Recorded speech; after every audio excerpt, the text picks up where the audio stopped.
The strangers moved at night, from farm to farm, and hid in secret spaces, behind a false wall in an attic, under floorboards in a barn.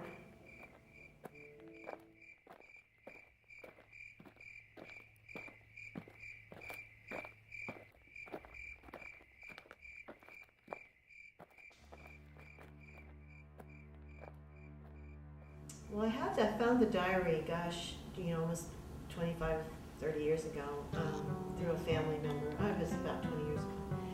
And the diary of Elizabeth Conard Edwards, my great-great-grandmother, and it was through a family connection. So that really started the process because I felt always with this diary that I wanted to do something with it, that it needed a voice. It just felt like the time was right. About 3 years ago, right after the Iraq War started, I felt like the message of the Underground Railroad and the message that the Quakers have to tell the world and share with the world needed to get out into the mix of other messages that were being put out into the world. So I wanted to get that voice out there. The information that she was getting from these diaries indicated that her family was involved in, or her ancestors were involved in, moving slaves from the south to the north through the Underground Railroad. The story brings out a lot of information about specifics of at least one family's knowledge of their part in the Underground Railroad. Movement is really the ground of the storytelling. It's a storytelling piece, so movement and language is the stagecraft of the storyteller, and then music sets the whole mood and brings a whole other language into this. And working with David, he brings his whole history to this piece as well. So the elements are really, it's a story, it's a history. So it's a American history, it's personal memory. So those are all woven together in this. I think at the center of it the imagery that Susan has had in her imagination and in her history. And then I feel like what's happening out here in this very empty space, imagery is floating, and then this incredible music comes in and dances with it, and dancing, music meets imagery and story, and then the third part is here. That's the live third, whether it's the visible people or kind of the invisible ones, like Susan's grandma and great-grandma and all of that, the ancestors. So it's like ancestors meets live people, meets music, meets imagery and movement. The Quakers' philosophy is, foundation of it is simplicity. One of the foundations is simplicity.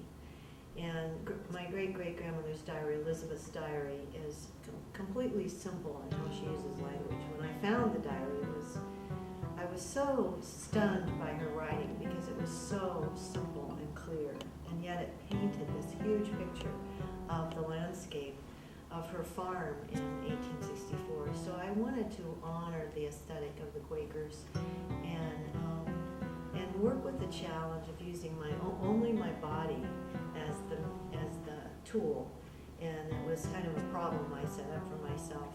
And then the light, the lantern. So it was a formal problem I set up, and it was also an aesthetic decision based on the Quaker philosophy and way of life. It's a real intimate portrayal of an incredible time in the history of America. But I think with this project and what she had written and what her great-great-grandmother left behind with the diary, and that history, which is true American history, can open up the eyes of people all over the world and understand that there is a kind of a link with us. Everybody heard that before, but we all are linked together in a way, and we have to make it better. And that's why I'm doing the project, really, is to put my little seasoning, or they say you have like New Orleans, the gumbo, you put a little filet on the gumbo to bring it out. That's what I'm trying to do. Oh, I'm just looking at the image of Elizabeth Edwards and, you know, her life and her husband, Robert Edwards, and, you know, they were just simple farm people, living their life while the Civil War was raging in the South, and their own son went to fight in the Civil War, and that they just chose to do this courageous thing is of hiding fugitives along their journeys to Canada to escape oppression that was sanctioned by the U.S. government.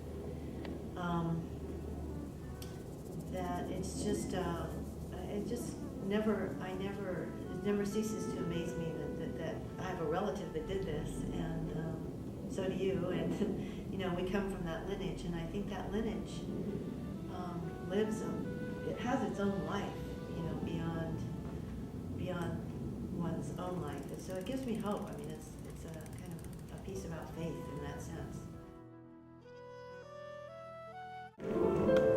Where did they go? Who were their great-great-grandchildren?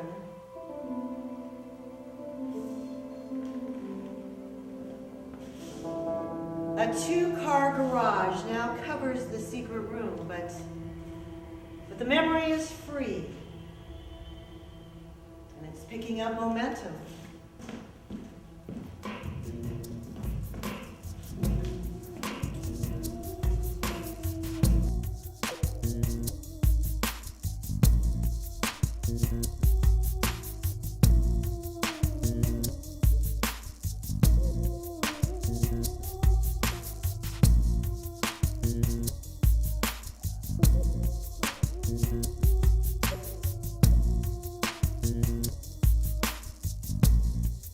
Mm-hmm.